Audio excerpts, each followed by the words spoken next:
Has President Trump just started a global trade war that will make everyone poorer?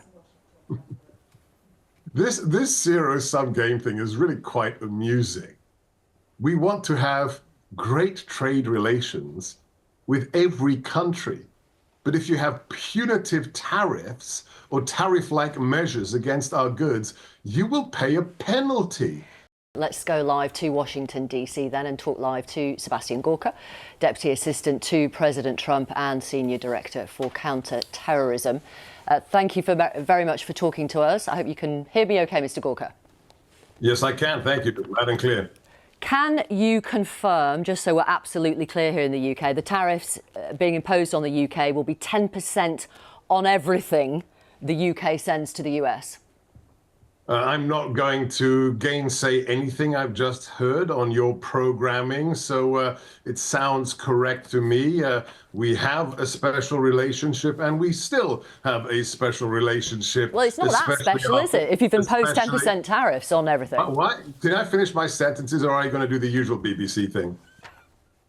Go right ahead. So you're after Brexit, you've reaffirmed your independence, and I think that is being proven today by the special rate that has been afforded to the UK. So we should be grateful here in the UK. Businesses here should be grateful. Would you like to have the EU tariff level instead? Well, some people here don't really understand why there's any 10% tariff at all, considering the trading relationship between the US and the UK is balanced. It's not about balance. It's about what is being done to US goods coming into the UK, because President Trump believes in free trade, but he also believes in fair trade. And there's nothing to say that the current rate, the exempted rate, the special rate you have been afforded could not improve. It is the beginning. And I think I find it strange that you've been afforded such an exceptional status, and you're complaining? I'm not sure I understand that. I don't speak on behalf of the whole UK, let alone for the UK government. Has President... Oh, sorry, just let me check then. So what does the UK need to offer the US in order to either bring that 10% down or eliminate it altogether? It's not complicated. It's very, very simple. The goods of each trading partner should be handled and should be taxed, should be tariffed at commensurate rates. There should be parity. So if you don't discriminate against US goods, then the other partner, in this case the UK, will not have their products discriminated against.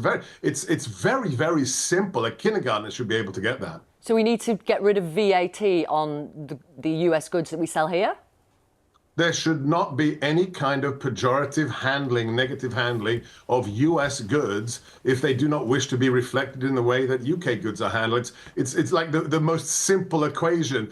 Do unto others as you would wish to have done unto yourself. I think I read that somewhere in a very important book. Has President Trump just started a global trade war that will make everyone poorer? This zero-sum game thing is really quite amusing. We want to have great trade relations with every country.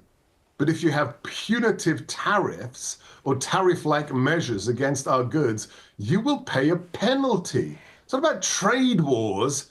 It's about equitable relations for everyone's exports. I don't understand how this is difficult to understand. Is this complicated for you?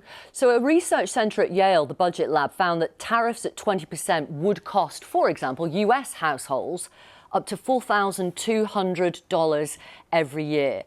Winner of the Nobel Memorial Prize in Economic Sciences, Joseph Stiglitz, said virtually all economists think that the impact of the tariffs will be very bad for America and the world. They will almost surely be inflationary. Are they wrong? Are these the same experts that told us masks would save you from COVID and it didn't come from a lab? Okay, you don't like them. Let me give you some more then. Again, you're doing it again. Stop, okay? No, you don't like them. You let me respond or you don't invite me on your show. It's that simple. Can I respond? Go ahead. Is this the same Yale that was sued because it is racist, because it didn't allow Asians who had the highest scores possible to actually become students there? Are we talking about that Yale, perchance? I don't think I give a fig for the so-called experts at racist institutions like Yale. Let me give you some other people then, you may want to You're disparage. not going to convince me. You can quote whoever you wish, but 77 million Americans have spoken, and that's why the president has declared Liberation Day today. Republican Congressman for Montana, Ryan Zinke, says 86% of Montana's imports come from Canada, and that innocents and families that are just trying to get by will get hurt because of these tariffs. Republican Senator Tom Tillis of North Carolina says anyone who says there may be a little bit of pain before we get things right needs to talk to my farmers who are one crop away from bankruptcy. Look, none of these people believe, and I know Ryan. Ryan's a friend of mine. He's a great patriot. He's a former SEAL. He's not a fan of tariffs. Oh my gosh, you're doing it again. It's the third time. I will curtail this interview if you interrupt me again. Are we clear? Go right ahead. Don't do it again. So this is a setting of the bar. It is the zero reset. This isn't a permanent state of affairs.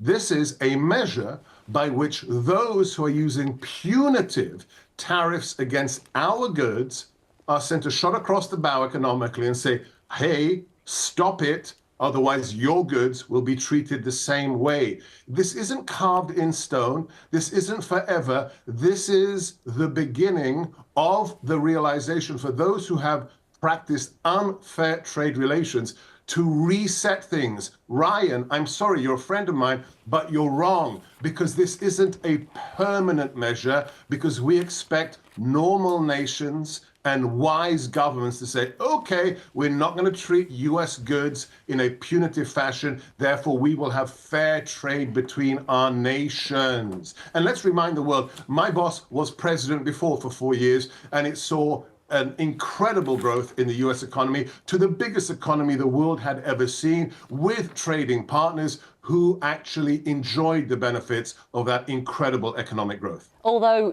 despite tariffs last time, manufacturing jobs as a percentage of total US employment was no higher when President Trump left office than when he took over in 2016.